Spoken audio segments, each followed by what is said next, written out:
It's just giving yourself permission and knowing your priorities and making sure that they're your priorities and not somebody. When it comes to money, again, money is very important.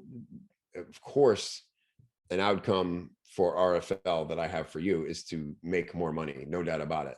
But you'll notice I don't sell it on make more money like so many other freelance courses do, because I want this to create change for you on like a cellular level that you're going to look back and go, when did life start getting better?